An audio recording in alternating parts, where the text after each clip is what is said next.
100살 사는 시대에 40, 50은 옛날에 한참 20대, 30대 같은 급격한 변화가 생기면 사람들은 불안해. 이 흐름을 아는 사람들은 불안하지 않거든요. 자, 우리 김용섭 소장님하고 언컨택트 얘기를 하고 있는데요. 이어보겠습니다.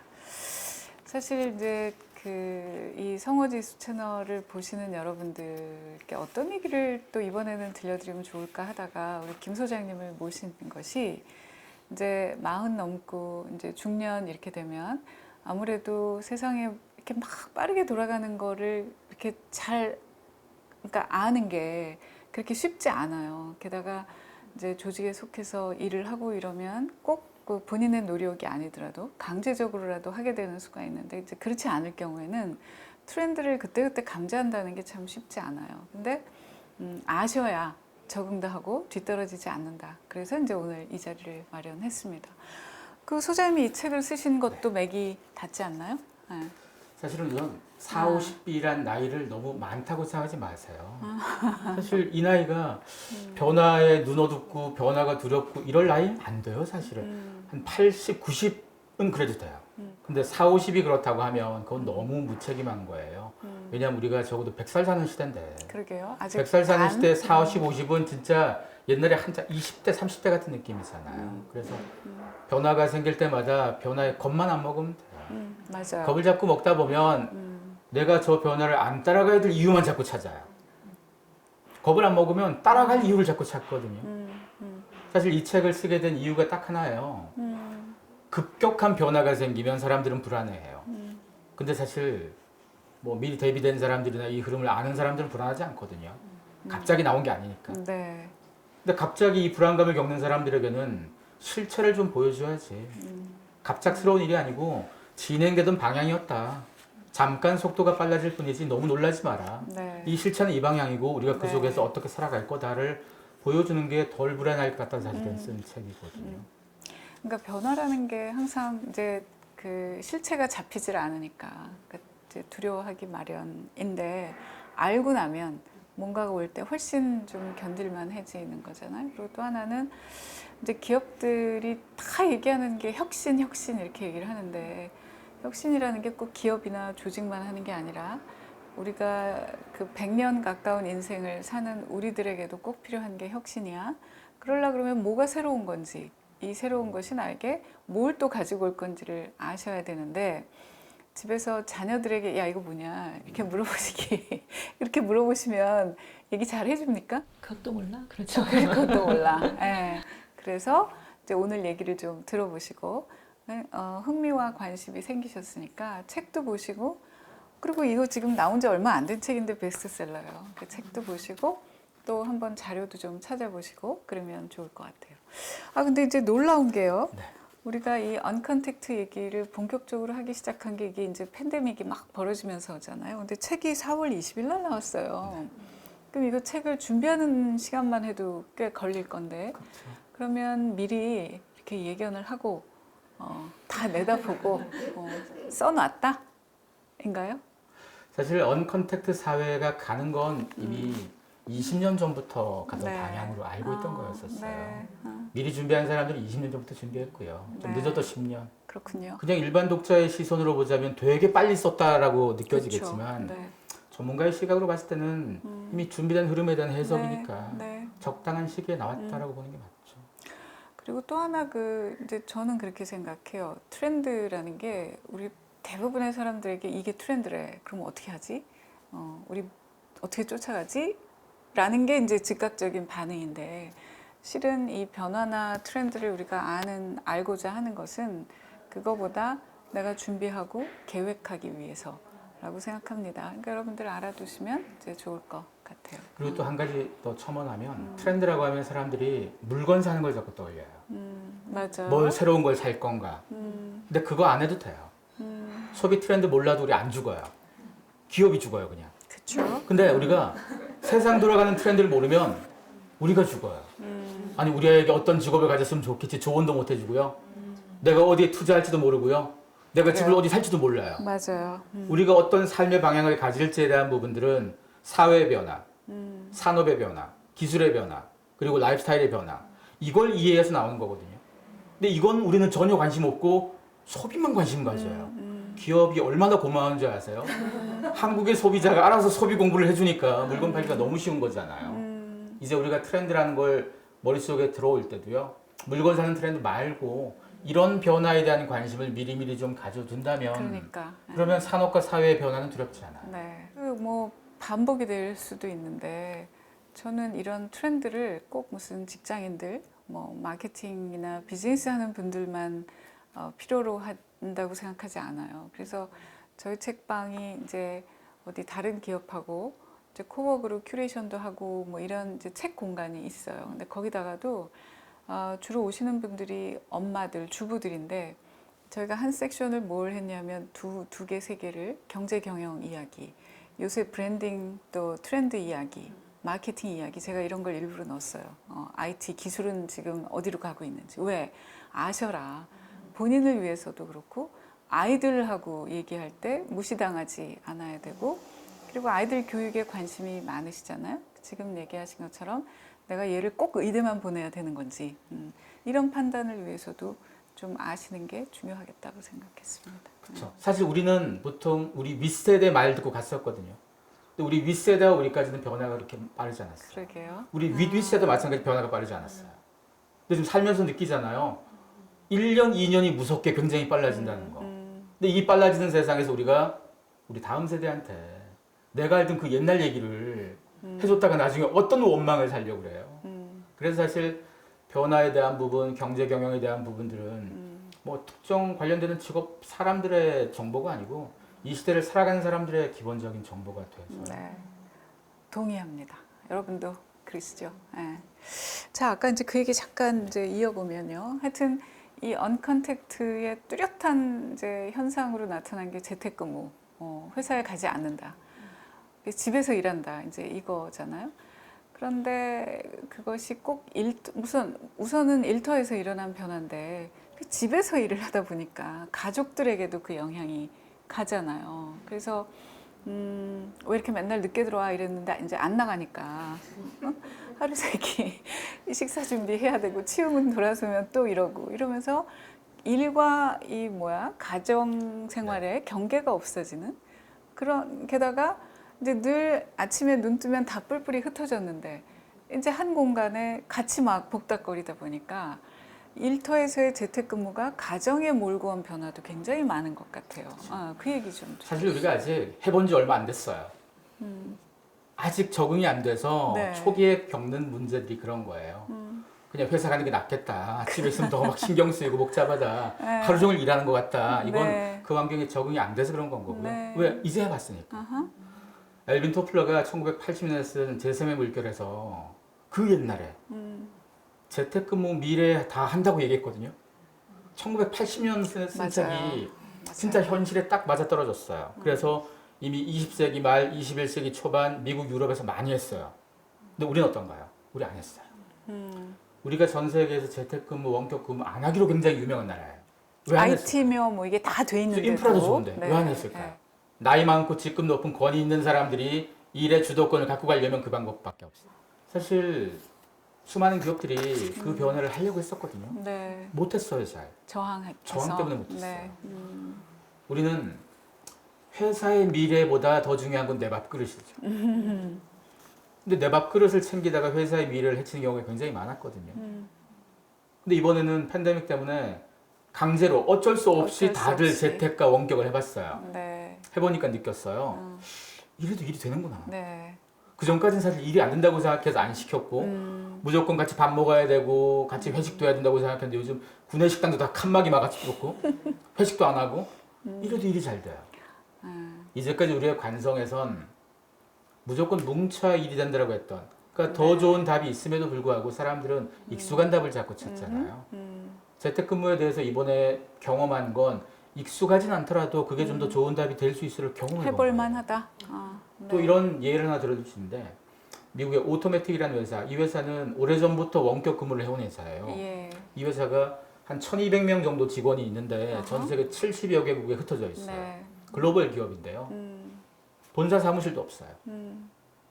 우리의 상식이라면 70개국에 지사가 70개 있어야 될 거잖아요.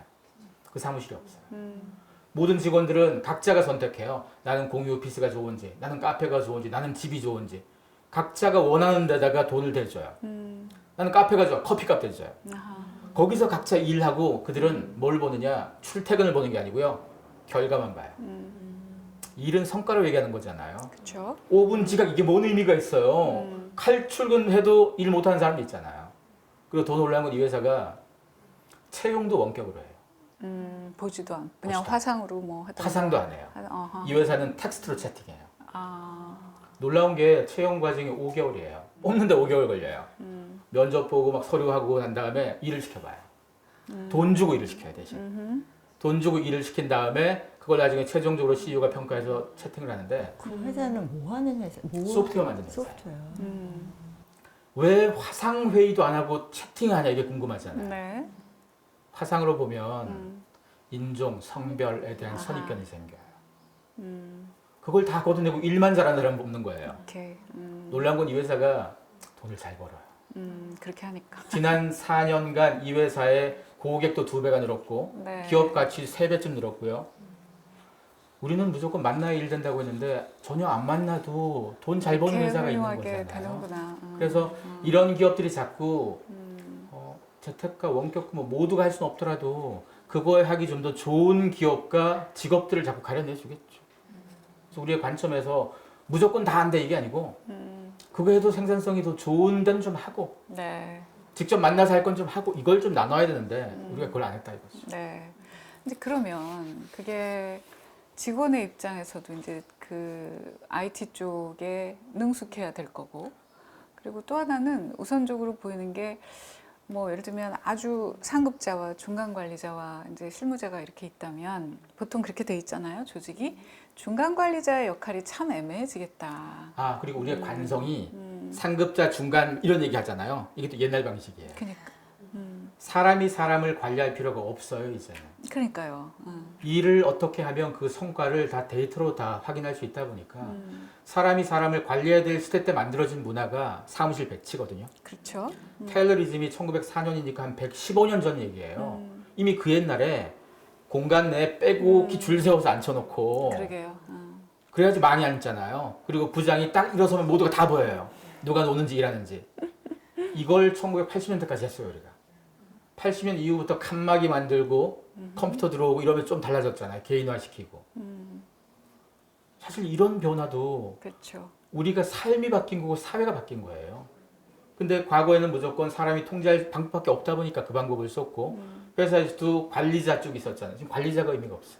그러니까 이제 안 보이면 제가 일하는지 노는지 어떻게 알아? 라고 생각하기 쉬운데 아니라는 거잖아요. 그리고 지금의 이 세대들은 난 성과로 평가받겠어 라는 게 이제 마인드셋이 또 같이 달라지는 그렇죠. 그리고 거고. 또 이 변화가 요즘 애들은 그렇더라가 아니고요. 이걸 가장 좋아하는 게 누군가 하면 우리보다 나이 더 많은 경영자들이에요. 제일, 예. 근데 제가 요번에 저희 남편도 재택근무를 굉장히 오래 했어요. 음. 저 정말 힘들었거든요. 그러니까. 왜냐하면 뭐 집이 넓어서 자기 서재가 하나 있으면 거기다 이렇게 들어가라 그러면 그거 안 되니까. 근데 제가 보니까 이게 확연히 경영자 입장에서 회사에 남을 사람과 나가야 될 사람이 너무 잘 보였을 것 같다는 생각이 제가 굉장히 많이 들었거든요. 네. 왜냐하면 정말 뭐 출퇴근 체크도 안 되고 네. 일하는 퍼포먼스가 바로바로 나와야 되는데 정말 약간 우리가 옛날에 말했던 그 뭐 능력 없는 오래되신 부장님 뭐 이런 분들이 얹혀갈 수 있는 방법이 이제는 그러니까. 없게 딱 다 너무 투명하게. 적나라하게 드러나서 제가 옆에서 봐도 제 눈에도 그게 보이는 거예요. 이게 어찌 보면 투명한 사회가 된다. 맞아요. 네, 그럴 것 같더라고요. 이제까지 우리는 보통 그것이 나쁜 것이든 뭐든 익숙해지면 잘 못 버려요. 근데 익숙해진 걸 버릴 때는 이런 계기가 필요해요. 이런 계기를 통해서 더 좋은 답을 찾아가는 거거든요. 지금 우리가 이 상황에서 그것 때문에 손해볼 사람들 입장에서 이 투명이 싫은 거죠, 그냥. 우리는 그냥 아름아름 뭐 이상한 거 해먹고 이게 좋았을 수 있겠지만 투명이라는 관점 자체가 우리 다음 세대 입장이 되보면 어떡할까요? 그러면 이제 우리가 보통 중간 관리자가 없어져 이렇게 얘기할 때는 그 사람들에 대해서 조금 부정적인 시선으로 얘기를 하잖아요. 근데 그게 그들의 죄는 아닌데 그분들 입장에서는 이 변화에 어떻게 적응해야 될까요? 사실은 우리가 오해하는 게 나이가 들어서 적응 못하는구나라고 생각하는 사람이 있고 아니에요 그거. 아니 역할이 일단. 그렇죠. 역할이 다 실무를 하는 거예요 이제는. 그런 변화에 이제 그분들도 적응을 해야 되니까 그렇죠. 어떤 노력을 그분들은 하면 좋겠는가. 사실은 어, 보통의 기업인들은 그러니까 회사 다니는 사람들은 하나 배운 거 가지고 10년씩 5년씩 우려먹잖아요. 근데 이제는 못 우려먹어요. 그러면 나이가 들면서 아, 못 우려먹는 사회구나라는 걸 인식할수록 새로운 걸 계속 배울 거예요. 근데 그동안 우려먹는구나라고 생각하다 보니까 안 배웠어요, 우리가. 안 배우고 그 나이 먹은 사람이 많아요. 아, 이 나이에 내가 지금 어떻게 지금이라도 배우면 돼요. 그러니까 그분들은 이제 개인 레벨에서는 배우려는 변화하려는 노력을 하고, 그 다음에 이제 회사를 경영하는 입장에서도 조직의 구도랄까 이거를 이제 다시 짜야 되는 거죠. 그러니까 그런 변화가 같이 가야지 되겠구나 하는 생각이. 그래서 사실 직원들 입장에서 그럼 나는 변화 좀 못 쫓아가는 나이 든 사람들인데 밀려나서 좀 불안해 할 수 있잖아요. 이게 기업 경영자들이 그래서 생각을 많이 할 수밖에 없는 게 공부를 시켜줘요. 그래요, 맞아요. 직업 교육들. 공부를 되게 많이 시켜줘요, 지금. 우리나라에서 주요 대기업들, 뭐 공부 투자하는 기업들 되게 많아요. 엄청 많이 시켜주는데 그 이유는 뭐냐? 키워줄게, 변화에 따라서 키워줄게. 대신 못 쫓아가면 이젠 집에 가. 그러니까 변화해. 변화해. 네, 적극적으로. 아마존이 작년에 발표한 게 향후 5년간 거의 한 8천억 정도를 써서 교육비만, 네. 지금도 교육비만 8천억 정도 쓴대요. 1인당으로 거의 한 800 가까이 쓴다는 건데요. 네. 어떤 걸 쓰냐면 보통 거기 물류센터에 있는 노동자들은 그다지 아주 고급 스킬은 아니잖아요. 그분들에게 그 윗자리 올라갈 수 있게 가르쳐줘요. 그리고 뭐 IT 배우고 싶은 사람 가르쳐줘요. 심지어 그 회사에 역할이 없는 거. 딴 회사 가야 있는 역할의 자격증도 공부시켜줘요. 자기네 회사 돈으로. 지금 시대는 잘 들어오고 잘 나가고가 원활해야지 회사가 운영하기 좋거든요. 네. 어떤 직원이든 잘 나가고 잘 들어오고가 잘해주면요. 내가 여기서 능력 다 떨어졌는데 내 자리 차지하겠다고 버티는 일은 덜 할 수 있어요. 근데 이제까지는 보통 뭐 밖에 나가서 기회가 없다고 생각하니까 버텼잖아요. 일종의 저항 세력이 자꾸 돼가는 건데요. 그러니까 이제 이런 그 아마존의 사례가 이게 굉장히 스마트하다는 생각이 드는 것이, 인간이 저런 욕망을 가진 존재야. 그렇기 때문에 퇴로를 막아놓고 너 바꿔 이러면 이게 이제 잘 안 된다는 거죠. 그러니까 그런 욕망으로 움직이는 존재라는 거를 이제 알아차리고, 그래서 이 사람들이 순조롭게 변화할 수 있도록 회사가 취할 조치는 취하고, 그 대신에 푸시해서 당신도 변해라. 그래서 기여해라. 아니면 나가라. 그렇죠. 그리고 이미 우리나라 기업들도요. 팬데믹 이전부터 이런 시도를 굉장히 많이 했어요. 맞아요. 한 20년째 하다가 계속 막히고 저항 세력한테 막히고 여기까지 왔는데 작년부터 뭘 또 시도하냐면요. 우리나라에서 작년 연말 대기업 임원 인사할 때 34세, 35세 분들이 상무된 됐죠. 분들이 계세요. 과거에 34, 5세가 대기업의 상무를 달았다. 그럼 뭐 오너의 자식밖에 없었죠. 이젠 그게 아니잖아요. 그렇게 단다고 하면 얼마나 능력 있겠어잖아요, 지금은. 그러니까 능력 있는 사람을 우대해줘요. 이렇게 되면 그 조직이 놀랍게도 그렇죠. 그 조직의 20, 30대들 더 열심히 일하잖아요. 그리고 그 조직의 40, 50대들도 열심히 하겠죠, 안 밀리려면. 진짜 놀라운 게요. LG 그룹 내에서도 34세 상무를 만든 게 LG 생활건강인데 기사 봤어요. LG 생활건강이 올 1분기 팬데믹 중에서도 매출이 좋아요. 아, 그래요. 이러니 기업 입장에선 그냥 있는 사람들 괴롭히려고 그런 변화를 주는 게 아니거든요. 아우, 당연히. 능력 위주로 우대하는 네. 거. 바꿔 얘기하면 실력을 객관적이고 투명하게 평가해 주는 거예요. 이렇게 하면 모두가 더 많은 그래야 일을 이제 자기 잠재력을 다 발휘하는. 그래서 이제까지 우리는 컨택트 기반에서 일하다 보니까 후배가 선배보다 잘하면 안 되죠. 선배 앞길 막으면 안 되고 선배가 승진해야 되는데 후배가 너무 잘하면, 그래서 보통 너무 잘하는 후배가 또 미움받는 경우도 생기고, 이게 말이 안 되거든요. 그래서 유능한 직원들이 자꾸 이탈하는 경우가 생겨요. 큰 조직에서 가장 큰 문제가 그거였거든요. 사내 정치 때문에 이탈하는 유능한 직원들. 근데 언컨택트 기반이 자꾸 커지게 되면 이탈할 필요가 없죠. 그 대신 또 자기 관리가 철저해야 될 것 같은 생각도 그렇죠. 그래서 드는데. 앞으로는 실력 있는 사람만 살아남아요. 자, 여기까지 이제 듣고요. 재밌으시죠? 네, 3회에서 계속 이어가겠습니다.